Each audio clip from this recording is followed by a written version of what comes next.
नमस्कार दोस्तों, मैं सुनील सिंह एक बार फिर स्वागत करता हूं आप सभी का स्टार प्लस क्लासेस में। तो कैसे हैं आप सभी लोग? उम्मीद है कि आप लोग बहुत अच्छे होंगे और अपनी पढ़ाई बहुत अच्छे से कर रहे होंगे। तो आज हम ज्योमेट्री पढ़ने वाले हैं। ज्योमेट्री में पहला चैप्टर है लाइन एंड एंगल, रेखा एवं कोण। तो रेखा एवं कोण हम जानने के लिए सबसे पहले हमें कुछ पॉइंट को जानना बहुत जरूरी है। जैसे हम यहाँ पे कुछ इंपॉर्टेंट पॉइंट लिख लिए हैं, जैसे क्या पॉइंट यानी कि बिंदु क्या होती है ये जानेंगे। फिर उसके बाद में लाइन यानी कि रेखा क्या होता है ये सीखेंगे। लाइन सेगमेंट क्या होता है, रेखाखंड क्या होता है ये हमें पता होना चाहिए। रे क्या होते हैं, किरण क्या होते हैं ये हमें पता होना चाहिए। कोलिनियर पॉइंट यानी संरेखीय बिंदु, नॉन कोलिनियर पॉइंट यानी असंरेखीय बिंदु, ये क्या होते हैं ये हमें अपना पता होना चाहिए, तभी हम आगे ज्योमेट्री में अच्छे से सीख पाएंगे। तो चलिए दोस्तों, 1 मिनट 6-7 मिनट में इसको हम अच्छे से सीख लेते हैं। तो देखिए, सबसे पहले हम सीखेंगे पॉइंट क्या होता है। तो पॉइंट का डेफिनेशन क्या होता है, एक ऐसा बिंदु जिसकी त्रिज्या क्या हो, जीरो हो, और वो जीरो डायमेंशन यानी जीरो विमीय का हो, और उसकी ना कोई लेंथ हो, ना ही कोई ब्रीथ हो, ना कोई लंबाई, ना ही कोई चौड़ाई हो, तो वो क्या कहलाएगा, हमारा पॉइंट कहलाएगा। और पॉइंट को हम कैसे डिनोट करते हैं, तो पॉइंट को हम इस तरीके से डिनोट करते हैं। अब इसका क्या डेफिनेशन बताया है, एक ऐसा बिंदु जिसकी त्रिज्या कितना हो, जीरो हो, जीरो डायमेंशन का हो, ना कोई ब्रीथ हो, ना कोई लेंथ हो, तो उसे हम क्या बोलेंगे, पॉइंट बोलेंगे। इसे क्या बोलेंगे, हम पॉइंट बोल लेंगे। और इसको हम कैसे डिनोट करते हैं, एक बिंदी लगा के इस तरीके से डिनोट करते हैं। ठीक, तो पॉइंट सीखने के बाद अब हम सीखेंगे लाइन क्या होता है। तो इसको हम इरेज करते हैं और देखते हैं। तो देखिए, लाइन क्या होता है, अनंत बिंदुओं से एक सीधी रेखा पर बनी हुई रेखा को हम क्या बोलेंगे, लाइन बोलेंगे। जैसे मान लो यहाँ पे कोई बिंदु है, एक बिंदु यहाँ पे, एक बिंदु यहाँ पे, एक बिंदु यहाँ पे, एक बिंदु यहाँ पे, यहाँ पे, इसी से डॉट डॉट डॉट बिंदु बिंदु बनते हुए जा रही है। ठीक, और इस पे कोई एक लाइन खींच दिया गया, लाइन खींच दिया गया, तो यानी कि हम क्या होता है, अनंत बिंदुओं से बनी हुई कोई एक सीधी पथ रेखा को हम क्या बोलते हैं, लाइन बोलते हैं। तो और लाइन की तरफ दोनों तरफ क्या होता है, एरो हेड होता है, ठीक, तीर होता है, तो उसे हम लाइन बोलेंगे। और लाइन को हम कैसे डिनोट करते हैं, तो हम ए लिखते हैं और बी। जैसे हम मान लें यहाँ पे कोई पॉइंट ए हो और यहाँ पे कोई पॉइंट क्या हो, बी हो, और इसके ऊपर क्या करते हैं, हम दोनों तरफ ये एरो हेड लगा दे, तो इसे हम क्या कैसे डिनोट करेंगे, ए बी के ऊपर एरो हेड लगा देंगे, इस तरीके से हम डिनोट करते हैं। तो ये क्या हो जाएगा, हमारा लाइन हो जाएगा।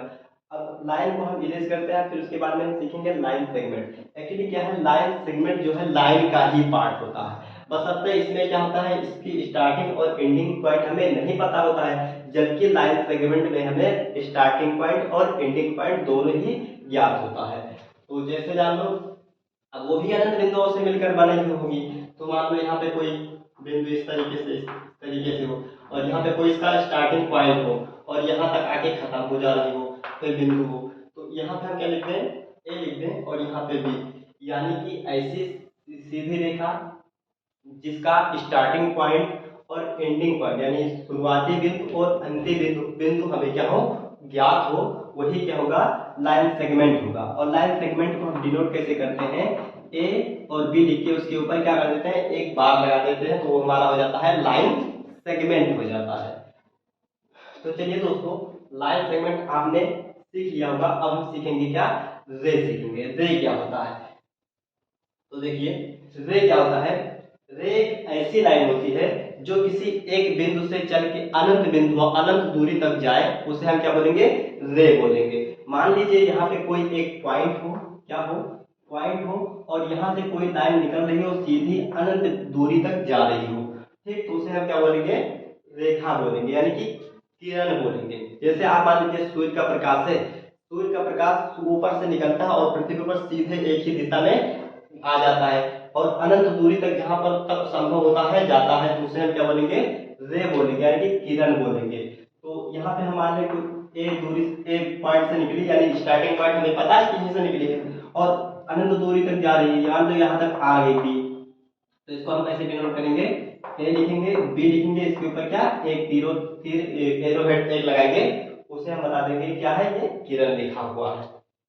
तो चलिए दोस्तों, हम इसको इरेज करते हैं और देखते हैं अगला पॉइंट हमारा क्या है, पॉइंट। पॉइंट यानी कि पॉइंट दो तरीके से होता है, कोलिनियर पॉइंट और नॉन कोलिनियर पॉइंट, यानी संरेखीय बिंदु और असंरेखीय बिंदु। ये बिंदु कैसे होते हैं, तो देखिए पॉइंट तो आपको हम बता ही चुके हैं क्या होता है, एक ऐसा वृत्त जिसकी ना कोई त्रिज्या, ना कोई वृत्त, ना कोई चौड़ाई, ना कोई लंबाई, ठीक, वो क्या होता है, बिंदु होती है। अब ये बिंदु दो तरीके से होते हैं, कोलिनियर पॉइंट और नॉन कोलिनियर पॉइंट। तो देखिए हम पहले कोई कई कई सारी बिंदु जब एक सीधी रेखा में हो, किस रेखा में हो, एक सीधी रेखा में, जिससे क्या हो, एक हमें स्ट्रेट लाइन हम ड्रॉ कर सकें, क्या कर सकें, एक स्ट्रेट लाइन ड्रॉ कर सकें, तो उसे हम बोलते हैं कोलिनियर पॉइंट, यानी कि संरेखीय बिंदु। जब कई सारे बिंदु एक सीधी रेखा में हो और उस पे हम एक लाइन क्या करें, ड्रॉ कर दें, तो उसे हम बोलेंगे कोलिनियर पॉइंट, यानी कि संरेखीय बिंदु। और फिर उसके बाद में हमारा आता है नॉन कोलिनियर पॉइंट, यानी असंरेखीय बिंदु। क्या होता है, तो ये होता है जब कई सारे बिंदु तिरछा मिर्छा तरीके से हो, यानी कि एक सीधी रेखा में ना हो, जिससे हम क्या करें, एक सीधी रेखा ना ड्रा कर सकें। अगर देखो कहाँ सारे बिंदु से हम एक सीधी रेखा ड्रा कर पाएंगे, ये तिरछी मिर्ची हो जा रही है, यानी कि जब हम कई सारे बिंदुओं पर एक सीधी रेखा ड्रॉ नहीं कर सकते हैं, तो उसे हम नॉन कोलिनियर पॉइंट यानी कि असंरेखीय बिंदु कहते हैं। तो चलिए दोस्तों इसको करते हैं इरेज, और फिर हम सीखेंगे line, types of line, line के प्रकार।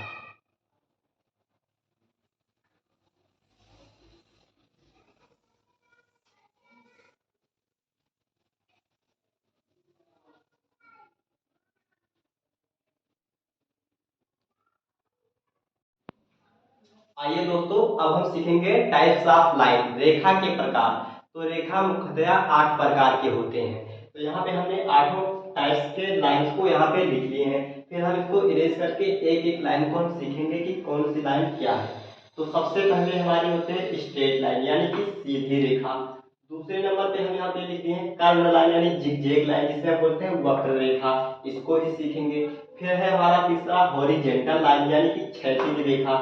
फिर उसके बाद में हम वर्टिकल लाइन, यानी कि ऊर्ध्वाधर रेखा, ये भी हम सीखेंगे। फिर उसके बाद में स्लेटिंग, यानी कि या की और दूसरे नाम से समझाते हैं ऑब्लिक्व लाइन, यानी कि तिर्यक रेखा, इसको भी हम सीखेंगे। फिर उसके बाद में हमारा 6वां प्रकार है इंटरसेक्टिंग लाइन, यानी प्रतिच्छेदी रेखा क्या होगा, इसको हम सीखेंगे। फिर उसके बाद में हमारा क्या पैरेलल लाइन, यानी कि समांतर रेखा क्या होती है। तो सात यहाँ पे और 8वां यहाँ परपेंडिकुलर लाइन, यानी कि लंबवत रेखा, इन सारी रेखाओं को हम सीखेंगे। तो चलिए आइए एक एक करके हम सीखते हैं कि हमारी सारी रेखाएं कैसी और कौन सी किस तरीके से हैं। तो यहाँ पे हम इसको इरेज करेंगे और फिर सीखेंगे एक एक लाइन।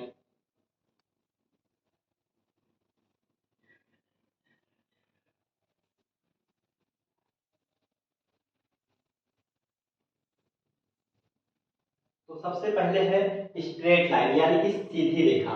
तो सीधी रेखा हम देखेंगे कि क्या होता है।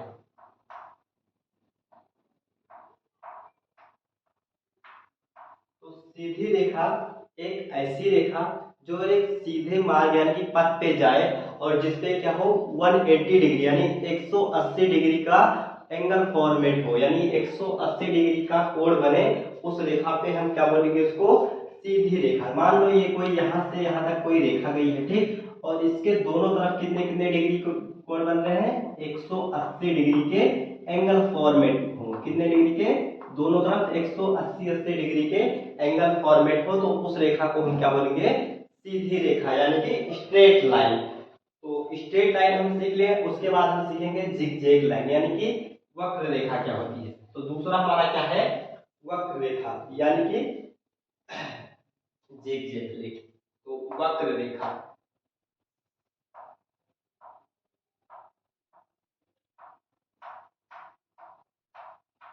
वक्र रेखा क्या होती है, वक्र रेखा सीधी ना जाकर के टेढ़ी मेढ़ी होकर के जाती है, उस रेखा को हम क्या बोलेंगे, वक्र रेखा। जैसे यहाँ पे ये वाली लाइन है, इस तरीके से ऊपर नीचे टेढ़ी मेढ़ी जा रही, उस लाइन को हम क्या बोलेंगे, वक्र रेखा बोलेंगे, यानी कि इसे हम क्या बोलते हैं, कहीं कहीं जिगजैग लाइन, ठीक।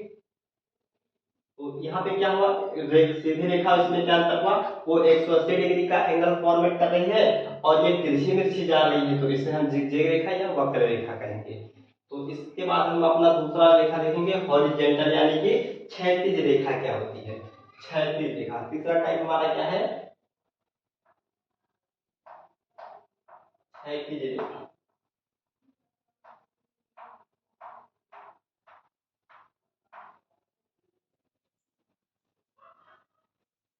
तो देखिए हॉरिजॉन्टल लाइन क्या होती है, वह रेखा जो पृथ्वी की सतह क्या हो, हॉरिजॉन्टल यानी कि लेटी हुई समतल सतह की तरह की लाइन हो, उसे हम क्या बोलेंगे, हॉरिजॉन्टल रेखा। यानी कि ये भी क्या उसकी स्ट्रेट लाइन की तरह ही होती है। मान लो ये कोई पृथ्वी तल है, मान लो कोई पृथ्वी है, इसके सतह के भी जैसा है कि लेटी हुई रेखा को हम क्या बोलेंगे, हॉरिजॉन्टल यानी कि क्षैतिज रेखा। तो मान लो यहाँ से यहाँ कोई रेखा है, यहाँ से यहाँ तक, और ये हमारी पृथ्वी है, ये क्या है, पृथ्वी है, और इसी के सतह के समान क्या है, ये भी लेटी हुई है। तो ऐसी लेटी हुई रेखा को क्या बोलेंगे, हॉरिजॉन्टल रेखा या क्षैतिज रेखा।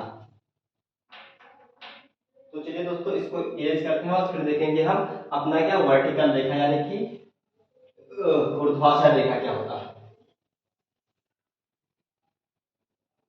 तो हमारा क्या है अगला, ऊर्ध्वाधर रेखा।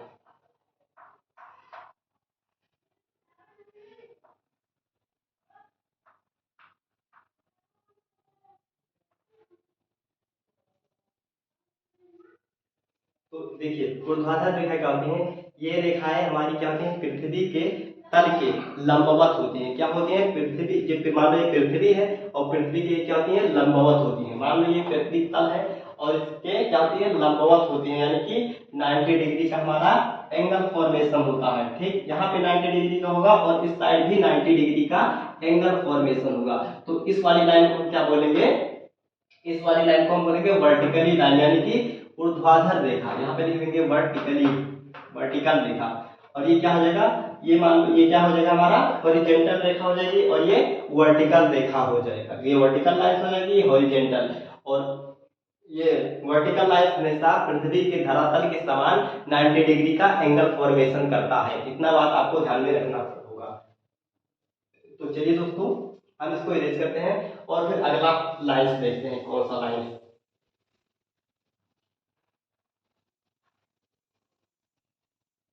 अब स्लेटिंग लाइन आ गया। स्लेटिंग लाइन यानी कि तिर्यक रेखा क्या होती है,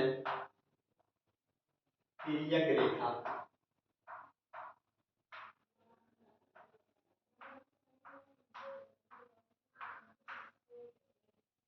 तिर्यक रेखा आप समझने के लिए सब पहले आप वो देख लीजिए, जो बच्चे झूला झूलते हैं इससे लेटी हुई होती है, इस तरीके से, उस तरीके से, यानी कि लेटी हुई रेखा को मान लो कोई पॉइंट है और यहाँ तक ये दूसरा पॉइंट है और यहाँ पे लेटी हुई इस मतलब स्लेटिंग रेखा, यानी कि लेटी हुई हल्का सा डाउन ऊपर फिर हल्का नीचे डाउन हुआ हुआ वो जो रेखा, उसी को हम क्या बोलेंगे, स्लेटिंग रेखा। यानी कि क्या बोलेंगे, स्लेटिंग रेखा यानी तिर्यक रेखा। ठीक, तिरछी होती है हल्का, थोड़ा ऊपर एक पॉइंट होता है और दूसरा पॉइंट नीचे होता है।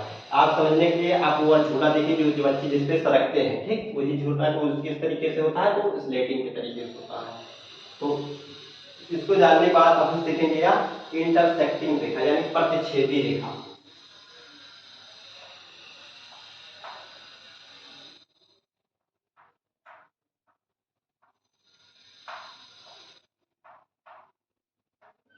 प्रतिच्छेदी रेखा,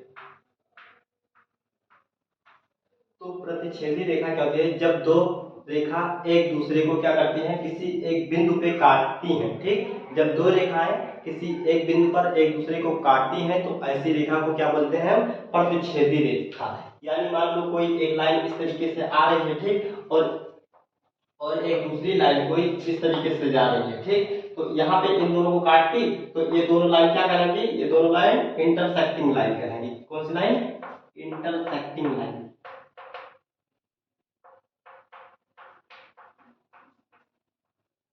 इंटरसेक्टिंग लाइन कहलाएगी। और जिस पॉइंट पे ये कट रही है, जिस पॉइंट पे ये कट रही है, मान लो वाई को पॉइंट पे कट रही है, तो इस पॉइंट को हम क्या बोलेंगे, पॉइंट ऑफ इंटरसेक्ट। क्या बोलेंगे, इंटरसेक्टिंग पॉइंट भी बोलते हैं। क्या बोलेंगे, intersecting point, INTER intersecting point. यानी जब दो रेखाएं किसी एक बिंदु पर आपस में कट कर रही हो तो उसे इंटरसेक्टिंग लाइन यानी कि प्रतिच्छेदी रेखा बोलते हैं। जिस बिंदु पे कट रही है उस बिंदु को हम इंटरसेक्टिंग पॉइंट यानी कि प्रतिच्छेदी बिंदु कहते हैं। तो चलिए दोस्तों इसको इरेज करते हैं और अगला टाइप वाली लाइन को हम सीखते हैं।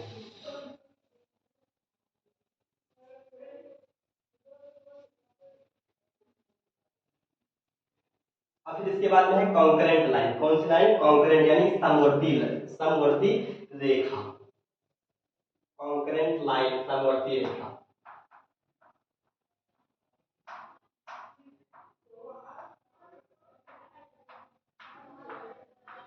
अब समवर्ती रेखा क्या होती है?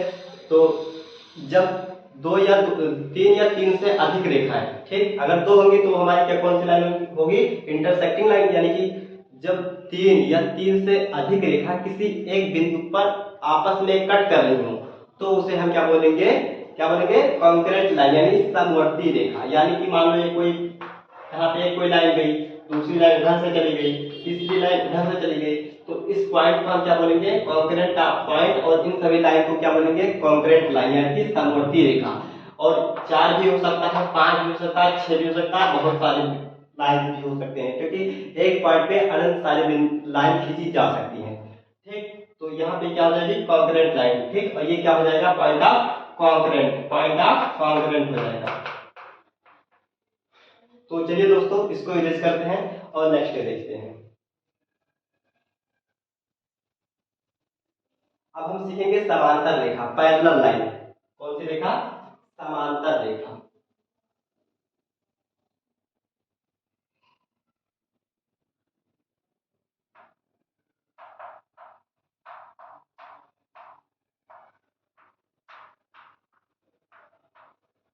तो समांतर रेखा क्या होता है?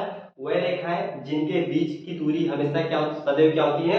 समान होती है। ठीक, यानी कि कहीं पे घटता बढ़ता नहीं है तो वो, और पैरेलल यानी साथ साथ चलती है तो उन्हें हम क्या कहते हैं? पैरेलल लाइन कहते हैं। और वो किसी भी पॉइंट में आपस में मिलती नहीं, उनकी जो बीच की दूरी हमेशा क्या होती है?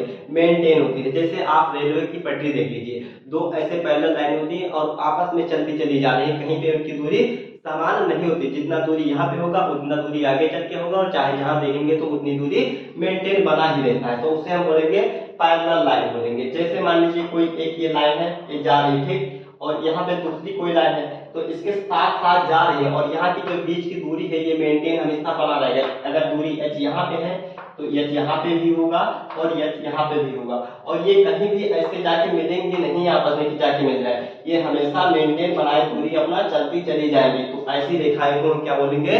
पैरेलल लाइन यानी कि समांतर रेखा बोलेंगे। तो चलिए दोस्तों समांतर रेखा आपको शायद समझ में आया होगा। इसको हम इरेज करते हैं और फिर अगला देखते हैं हमारा क्या होता है? परपेंडिकुलर यानी कि लंबवत रेखा।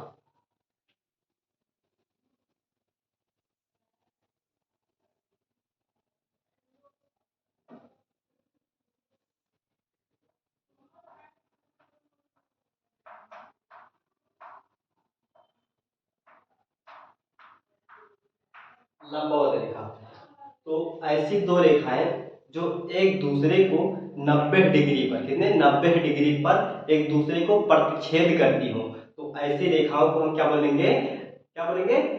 परपेंडिकुलर यानी कि लंबवत रेखा बोलेंगे। ठीक, मान लीजिए कोई एक ये लाइन है जो सीधा है, ठीक, और इस पे कोई इस तरीके से गया हो, और जो इन दोनों के बीच में एंगल फॉर्मेशन हो रहा हो ये कितना हो? 90 डिग्री। अब 90 डिग्री यहाँ पे भी होगा, 90 डिग्री आप यहाँ पे भी देख सकते हैं होगा, 90 डिग्री यहाँ पे भी होगा।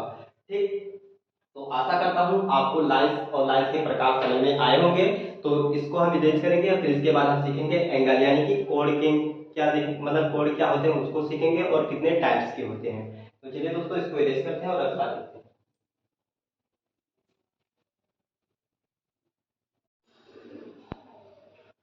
अब हम सीखेंगे एंगल्स क्या होते हैं, टाइप्स ऑफ एंगल क्या होता है, यानी कोण क्या होते हैं, कोण कितने प्रकार के होते हैं। फिर उसके बाद में हम सीखेंगे एंगल बाइसेक्टर यानी कि कोण समद्विभाजक क्या होता है।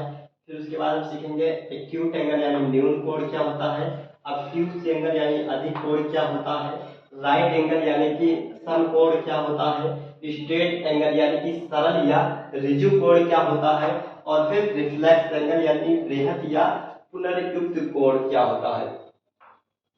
तो चलिए बारी बारी से एक एक करके सीख लेते हैं। तो सबसे पहले हम जानेंगे एंगल्स क्या होते हैं, तो इसको हम इरेज करते हैं।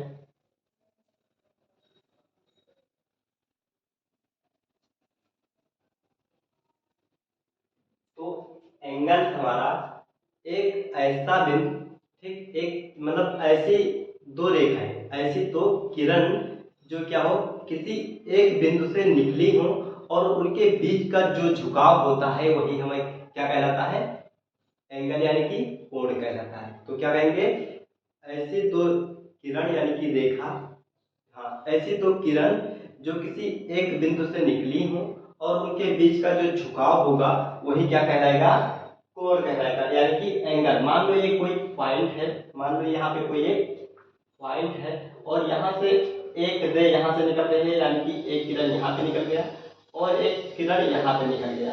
तो इनके बीच के जो कोण होगा, इनके बीच का जो झुकाव वाला एरिया है, ये कोण, यही क्या कहलाएगा, हमारा कोण कहलाएगा। क्या कहलाएगा, कोण। तो हम क्या बताए हैं, ऐसी दो रेखा, सॉरी ऐसी दो किरण, ठीक, किसी एक बिंदु से भी निकली हो तो उनके बीच का जो झुकाव है यानी कि ये झुकाव, यही क्या कहलाएगा, कोण कहलाएगा। मान लो कि ये पॉइंट O था, यहाँ पे कोई बिंदु A है, यहाँ पे कोई बिंदु B है। तो इसको हम कैसे लिखेंगे, यहाँ पे लिखेंगे एंगल, इसको हम लिख सकते हैं एंगल AOB, AOB भी लिख सकते हैं, या इसको हम क्या लिख सकते हैं, एंगल BOA भी लिख सकते हैं, या फिर क्या लिख सकते हैं, केवल एंगल O लिख सकते हैं, इतने तरीके से। तो एंगल आपको समझ में आया। जैसे क्या होता है, ऐसी दो किरण जो किसी एक बिंदु से निकली हो और उनके बीच का जो झुकाव है, ये झुकाव, उसी झुकाव को हम क्या बोलेंगे, कोण बोलेंगे, ठीक। तो शायद आपको कोण समझ में आया होगा और हम इसको इरेज करेंगे, फिर देखेंगे एंगल बाइसेक्टर यानी कि कोण समद्विभाजक क्या होता है। कोण समद्विभाजक,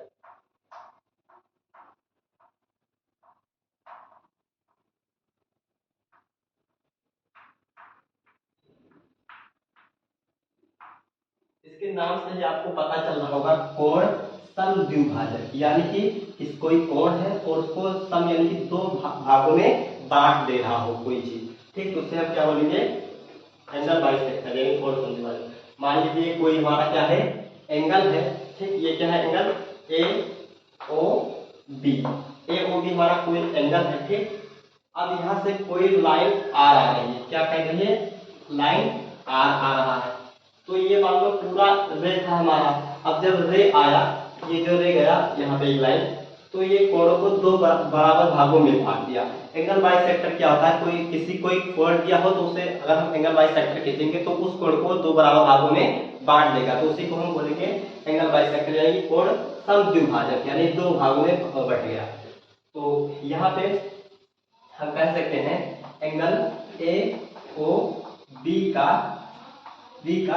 जो OR है, OR लाइन है, ये क्या है, कोण समद्विभाजक है। क्या है, कोण समद्विभाजक है।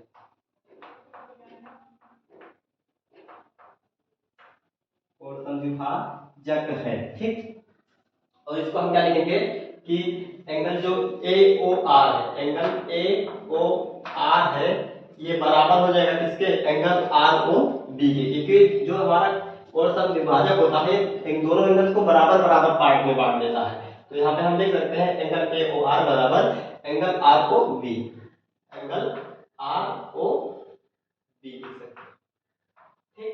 तो कोण समद्विभाजक उम्मीद है कि आपको समझ में आया होगा। और इसके बाद हम सीखेंगे अपना टाइप्स ऑफ एंगल यानी कोणों के प्रकार।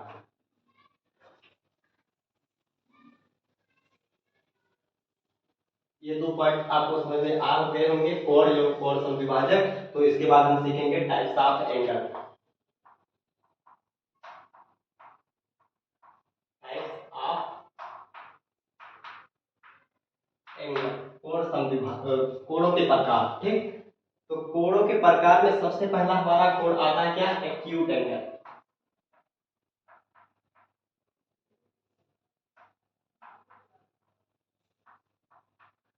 Acute angle. एक्यूट एंगल क्या होता है, इसे हम न्यून कोण भी बोलते हैं, न्यून कोण, हिंदी में न्यून कोण बोलेंगे। ठीक, तो हिंदी इंग्लिश आप दोनों सीखते चलिए।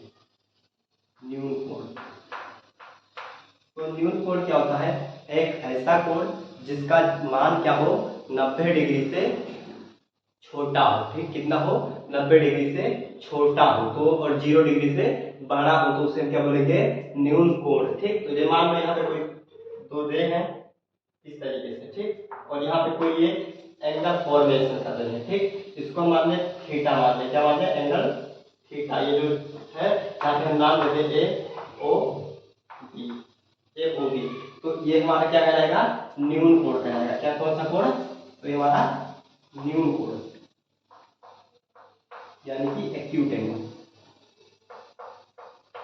यहाँ जो थीटा का वैल्यू होगा वो 0 डिग्री तो बड़ा होगा थीटा, लेकिन 90 डिग्री से छोटा होगा। किससे, 90 डिग्री से छोटा होगा तो उसे हम क्या बोलेंगे, न्यून कोण बोलेंगे। यानी कि एक ऐसा कोण जो 0 डिग्री से बड़ा हो और 90 डिग्री से छोटा हो उसे बोलेंगे न्यून कोण। ठीक, तो चलिए इसको हम इरेज करते हैं और फिर उसके बाद हम सीखते हैं ऑब्ट्यूज एंगल। ठीक, अधिक कोण।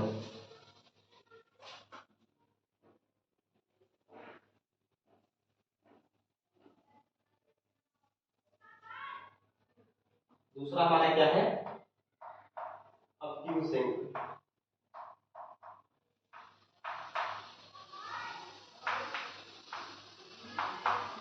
इसे हम बोलेंगे अधिक कोण।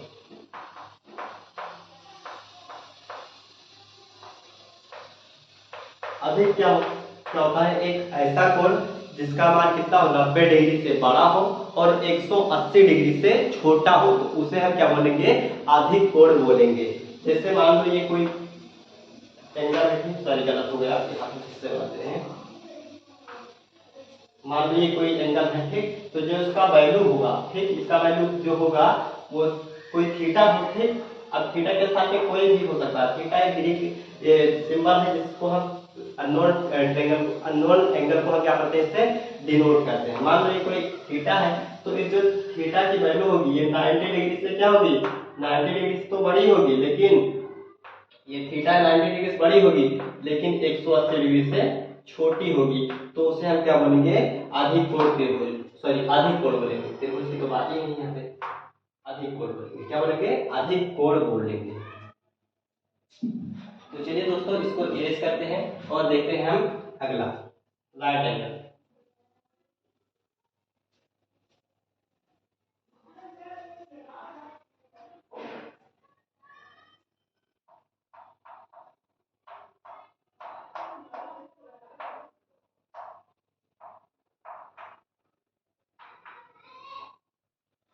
समकोण,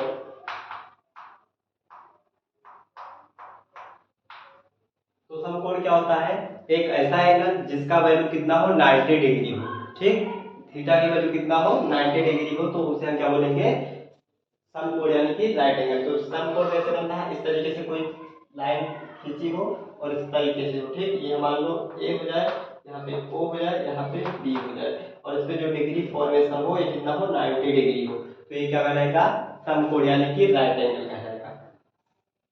तो चलिए दोस्तों इसको हम इरेज करते हैं। यहाँ पे क्या होगा, थीटा की वैल्यू जो होगी, यहाँ पे मान लो थीटा 90 डिग्री ना सोचा जाए, थीटा के लिए तो थीटा की वैल्यू में से क्या होगी, 90 डिग्री ही होगी। ठीक, तो चलिए दोस्तों इसको हम इरेज करते हैं और देखते हैं अगला पॉइंट।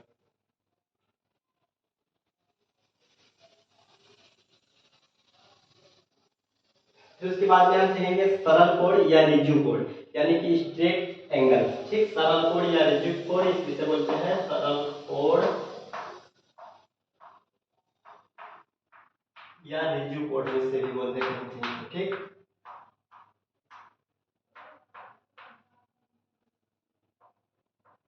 रिज्यू कोण, तो सरल कोण या रिज्यू कोण क्या होता है, सरल कोण या रिज्यू कोण एक ऐसी सीधी रेखा होती है जिससे क्या होता है, हमारा 180 डिग्री बनता है। क्या बनता है, 180 डिग्री। ठीक, अगर लाइन इस तरीके से है तो 180 हमारा यहाँ बनेगा और यहाँ पे भी बन सकता है 180, यहाँ पे भी, यहाँ पे भी, और इसके साइड में भी 180 बन सकता है। इस लाइन पे कहीं भी हमारा 180 बन सकता है, बशर्ते लाइन क्या हो, सीधी हो यानी कि स्ट्रेट हो। तो चलिए दोस्तों इसको इरेज करते हैं, फिर अगला देखते हैं।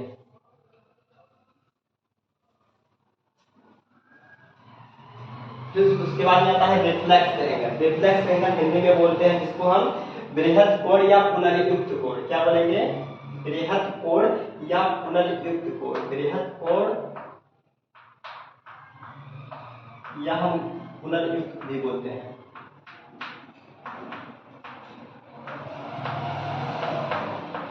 तो ये कौन सा कोण होता है, पुनर्युक्त या बृहद, यानी कि रिफ्लेक्स एंगल क्या होता है, तब जब देखिए अगर हम एक्यूट एंगल या एक्यूट एंगल बनाते हैं तो यहाँ पे क्या होगा, कोई मान लो ये एक्यूट एंगल है, ठीक, तो इसके पीछे भी तो हमारा एक एंगल बन रहा है यहाँ पे, इसके पीछे इसके एंगल के, तो यही एंगल जो होगा क्या होगा हमारा, ये क्या होगा, बृहद कोण यानी कि पुनर्युक्त कोण होगा। जो एंगल के पीछे एंगल बन रहा है ये वाला एंगल, इसी एंगल को हम पुनर्युक्त कोण या बृहद कोण के नाम से जानते हैं। तो चलिए दोस्तों इसको देखते हैं और फिर अपना अंतिम कोण यानी कि कंप्लीट एंगल सीखते हैं। कंप्लीट एंगल यानी कि पूर्ण कोण क्या होता है, पूर्ण कोण या कंप्लीट एंगल।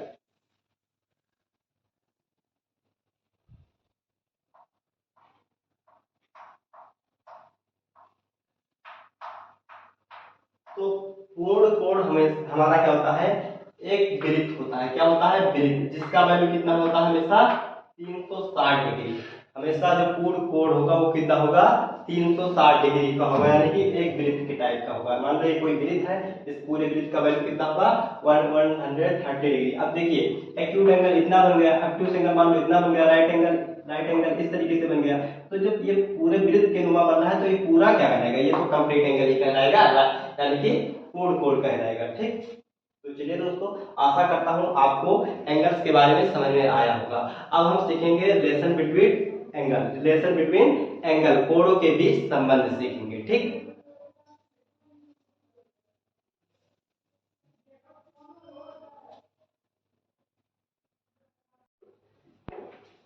आइए हम रिलेशन बिटवीन एंगल भी सीख लेते हैं, कोणों के बीच संबंध। तो सबसे पहला आता है कंप्लीमेंट्री एंगल, यानी कि पूरक कोण, ये हम सीख लेंगे क्या होता है। फिर सप्लीमेंट्री एंगल यानी कि समपूरक कोण, ये जानेंगे कि क्या होता है। फिर उसके बाद में बचता है हमारा क्या, वर्टिकली अपोजिट एंगल, यानी कि शीर्षाभिमुख कोण, ये क्या होता है। तो आइए हम बारी बारी से एक एक चीज को सीख लेते हैं।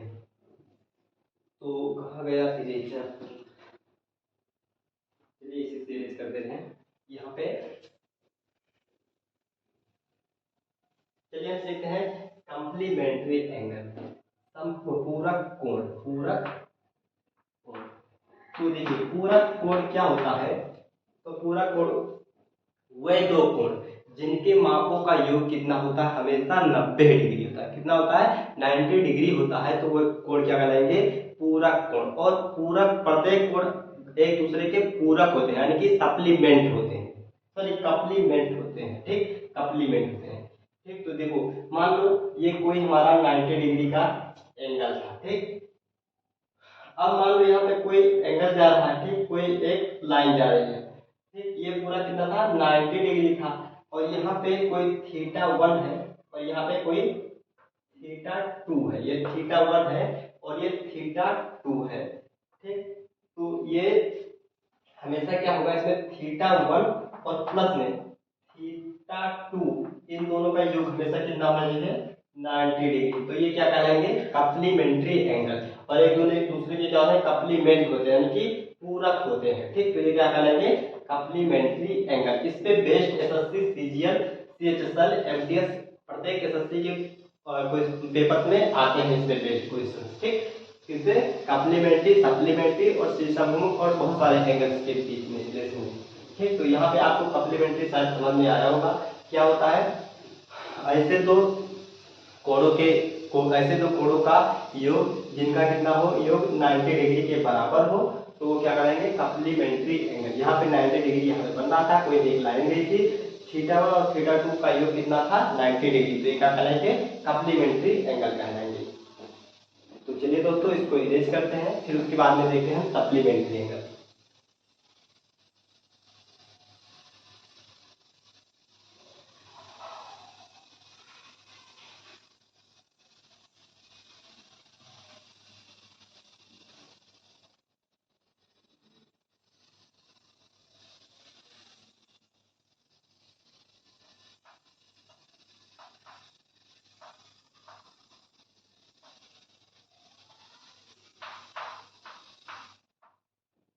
संपूरक कोण क्या होते हैं? वे दो कोण जिनके मापों का योग हमेशा क्या होता है? 180 डिग्री होता है। तो कैसे क्या कहलाएंगे? संपूरक कोण कहलाएंगे। इन्हें हम रेखीय कोण भी कहते हैं, ठीक। और ये जो यहाँ पे मान लो एक कोई लाइन है, ठीक, लाइन है, और यहाँ पे कोई एंगल बन रहा है, ठीक, और इसमें से कोई एक लाइन जा रही है, ठीक, ये क्या होगी? लाइन। तो ये मान लो θ1 है और ये θ2 है, ठीक, ये θ1 है, ये θ2 है। तो जो θ1 और प्लस में इन दोनों कोणों का योग हमेशा θ1 और θ2 बराबर कितना होगा? 180 डिग्री होगा, ठीक। तो ये क्या कहलाएंगे? Supplementary angle. और ये दोनों कोण एक दूसरे के सप्लीमेंट होते हैं, ठीक, यानी कि संपूरक होते हैं। मान लो यहाँ पे ये वाला हमारा 12 डिग्री है। क्या है? 12 डिग्री है। और यहाँ पे हमें θ2 दिया है, एक का दिया है, क्या नहीं पूछा है।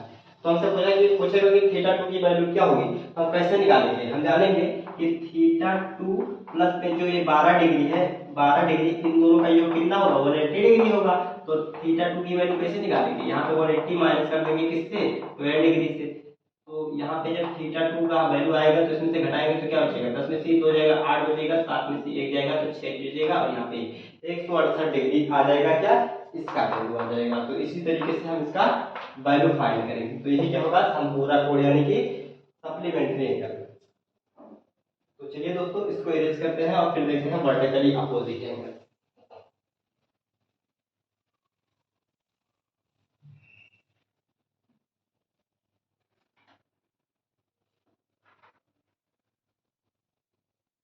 ये क्या होता है? जब दो रेखाएं आपस में एक दूसरे को इंटरसेक्ट यानी कि काट रही हो, ठीक, किसी पॉइंट पे, तो उनके बीच बनने वाले जितने सारे एंगल्स होंगे वो क्या कहलाएंगे? यहाँ पे देखिए ये वाला एंगल ये बराबर हो जाएगा इसके। क्यों? क्योंकि इसके शीर्ष के विमुख है, यानी कि इसे हिंदी में बोलते हैं शीर्षाभिमुख कोण। और ये एंगल किसके बराबर हो जाएगा? इसके बराबर हो जाएगा, इसके। इसका अगर हम नाम दे दें, इसको हम बोलते हैं ए, इसको बोलते हैं बी, इसको बोलते हैं सी, इसको बोलते हैं डी। और यहाँ पे पॉइंट क्या करते हैं?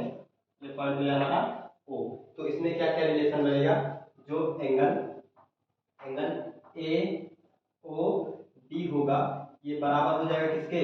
एंगल, ये इसके मुख क्या है? ये है एंगल डी ओ सी के बराबर होगा, ठीक।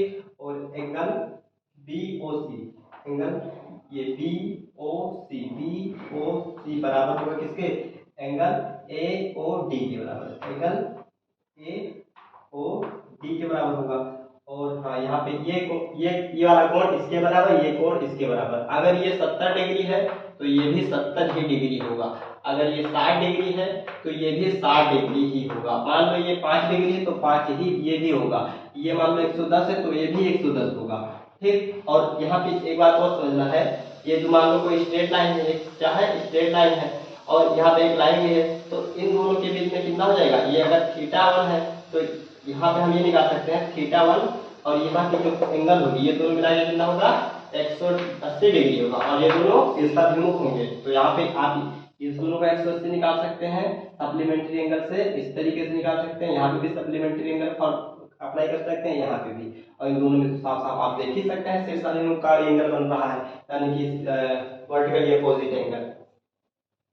तो ये समझ में आया होगा आपको। चलिए इसको हम इरेज करते हैं, फिर इसके बाद हम सीखेंगे ट्रांसवर्सल लाइन से बनने वाले सारे एंगल्स, यानी कि ट्रांसवर्सल तिर्यक रेखा से फॉर्मेशन जितने एंगल बनेंगे उनको हम सीखेंगे।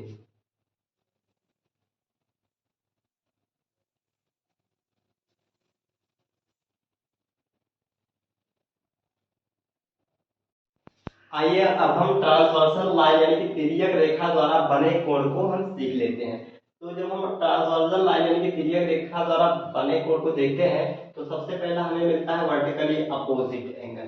तो हम ये सीखेंगे शीर्षाभिमुख कोण। अभी हम जान चुके हैं कि शीर्षाभिमुख कोण क्या होते हैं, आमने सामने के कोण होते हैं जो क्रॉस में होते हैं, ठीक। तो ये भी फॉर्मेट होता है हमारे ट्रांसवर्सल लाइन में। फिर दूसरा सीखेंगे क्रॉस फॉल्डिंग एंगल यानी कि संगत कोण क्या होंगे, अल्टरनेट इंटीरियर एंगल सीखेंगे क्या होंगे, एकांतर अंतःकोण जिसे हिंदी में बोलते हैं, अल्टरनेट एक्सटीरियर एंगल इसमें बनता है। तो अल्टरनेट एक्सटीरियर एंगल होता क्या है, इसे हिंदी में हम बोलते हैं बहिष एकांतर कोण, ठीक, बहिष एकांतर कोण, ठीक, ये तिरछे कोण होते हैं। फिर उसके बाद में हमारा बनता है को इंटीरियर एंगल, सह अंतःकोण, ये जानेंगे क्या होता है हमारे ट्रांसवर्सल लाइंस के द्वारा बना होता है। को एक्सटीरियर एंगल यानी सह बहिष्कोण एंगल्स क्या होते हैं, तो हम ट्रांसवर्सल लाइंस को ड्रा करते हैं यहाँ पे और बारी बारी से एक एक को सीखते हैं कि क्या होते हैं, क्या इनमें रिलेशन होता है। तो आइए चलते हैं, शुरू करते हैं।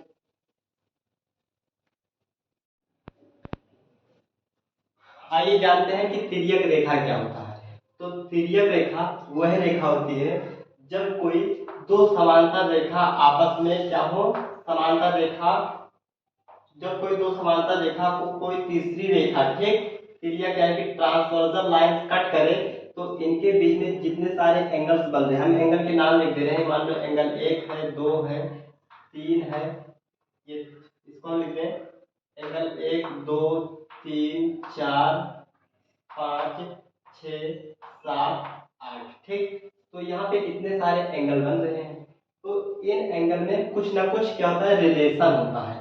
तो इन सब रिलेशंस को हम सीखेंगे कि क्या क्या होता है। अभी आपको बताया corresponding angle, alternate interior angle, exterior angle, co interior angle और फिर वर्टिकली अपोजिट एंगल, तो सारे क्या होते हैं, ठीक। तो यहाँ पे हम इसको बनाते हैं और या एक एक को यहाँ पे लिख के समझते हैं कि कौन सा एंगल किस तरीके से होता है और उसमें क्या रिलेशन होते हैं।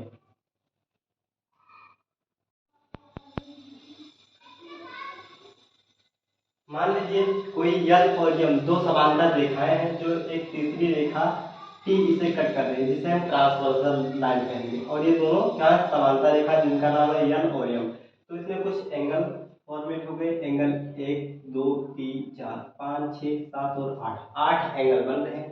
तो इन एंगलों में क्या रिलेशन है, तो सबसे पहले बात आती है vertically opposite angle. Vertically opposite angle अभी हमने देखा है कि क्या होते हैं, बराबर होते हैं।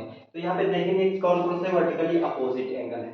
तो वर्टिकली अपोजिट एंगल एक है, एक के बराबर क्या है, 4, एंगल एक बराबर हो जाएगा किसके, एंगल 4 के। क्यों, क्योंकि ये दोनों वर्टिकली अपोजिट एंगल है। यहाँ पे जो एंगल 2 है ये बराबर होगा एंगल 3 के, एंगल 2 ये बराबर होगा एंगल 3 के। क्यों, क्योंकि ये वर्टिकली अपोजिट एंगल है। फिर आ जाते हैं इस वाले में, यहाँ 5 बराबर होगा 8 के, एंगल 5 बराबर होगा एंगल 8 के। क्यों, क्योंकि ये वर्टिकली अपोजिट एंगल है। फिर बराबर होगा यहाँ पे एंगल 6, ये बराबर होगा किसके, एंगल 7 के, ये एंगल 6 बराबर होगा एंगल 7 के। क्यों, क्योंकि ये वर्टिकली अपोजिट एंगल है। तो इतने सारे हमारे वर्टिकली अपोजिट एंगल बन गए हैं। अब बात आती है हमारी क्रॉसपॉन्डिंग एंगल, यानी कि संगत कोण इसमें से कौन से हैं। तो आइए हम देख लेते हैं संगत कोण, क्रॉसपॉन्डिंग एंगल, करस्पॉन्डिंग एंगल। तो करस्पॉन्डिंग एंगल क्या होंगे,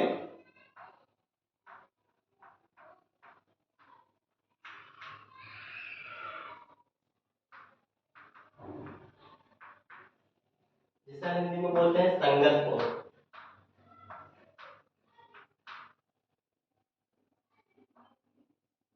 संगत कोण वे कोण होते हैं जिनके संगत कोण में जो एक ही जैसे बने होते हैं, ठीक, यानी कि एक ही संगत में, और ये हमेशा क्या होते हैं, बराबर होते हैं।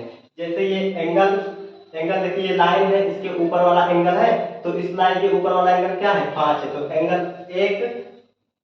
एंगल एक बराबर होगा किसके, एंगल 5 के, एंगल 5 के। क्यों, क्योंकि ये क्रॉसपॉन्डिंग एंगल है। देखिए ये कोई लाइन कट की है इस लाइन को, तो इसके ऊपर ये बना था, तो इस साइड में इसके तरफ ऊपर क्या बना है, 5, यानी कि एक ही जैसे दोनों है, तो ये क्या होंगे, बराबर होंगे। और ये एंगल 1 बराबर होगा 5। उसी तरीके से एंगल 2 बराबर होगा किसके, एंगल ये 2 होगा एंगल 6 के बराबर, एंगल 6 के बराबर।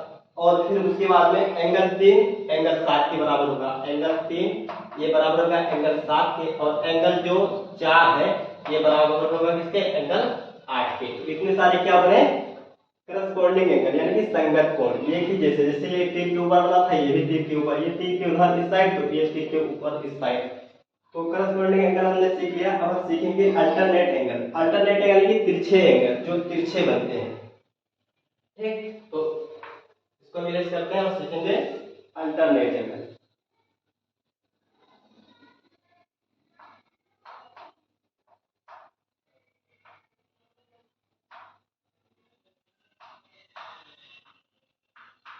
इसे हिंदी में बोलते हैं एकांतर कोण।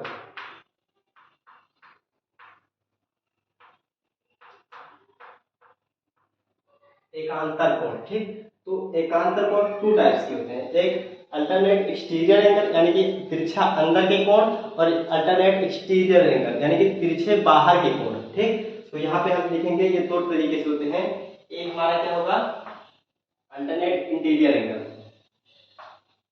Alternate interior angle.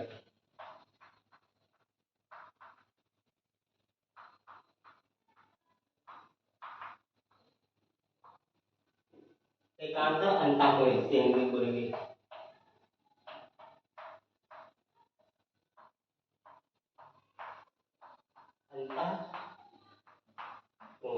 एकांतर अंतःकोण, ठीक। अब देखिए यहाँ पे ये लाइन है, ठीक। तो ये उसके ऊपर, इस तीर के ऊपर कौन सा बन रहा है, एक, तो इसके नीचे कौन सा बन रहा है, 6, और ये क्या है, तिरछा है। ठीक, तो ये क्या हो जाएंगे, एकांतर अंतःकोण। यहाँ पे हमारा जो 3 है ये बराबर होगा 6 के, 4 बराबर होगा 5 के, 1 बराबर होगा 8 के, और 2 बराबर होगा 7 के। तो यहाँ पे कौन कौन से अल्टरनेट एक्सटीरियर एंगल है, तो देखिए यहाँ पे क्या है, एंगल जो 3 है, एंगल 3 ये बराबर हो जाएगा किसके, एंगल 3 ये तिरछा है किसके, 6 के, एंगल 6 के बराबर हो जाएगा। और एंगल जो 4 है ये बराबर हो जाएगा किसके, एंगल 4 बराबर हो जाएगा एंगल 5 के। और फिर उसके बाद उसी तरीके से यहाँ पे दो क्या हुए, अल्टरनेट इंटीरियर एंगल बन गए, और अल्टरनेट एक्सटीरियर एंगल क्या बनेंगे, एंगल 8 के बराबर एंगल 8, एंगल 2 के बराबर एंगल 7 बनेंगे। तो उसको लिखने की जरूरत है नहीं, इसको हम ऑलरेडी बता दिए। अल्टरनेट एक्सटीरियर एंगल बाह्य एकांतर कोण एंगल 1 के बराबर एंगल 8 होगा, क्योंकि तिरछे बनते हैं और बाहर बन रहे हैं, ठीक, इसीलिए एक्सटीरियर अल्टरनेट एंगल होंगे। अब फिर होता है इसमें को इंटीरियर एंगल, सह अंतःकोण। अब हम सीखेंगे उसको, सह अंतःकोण।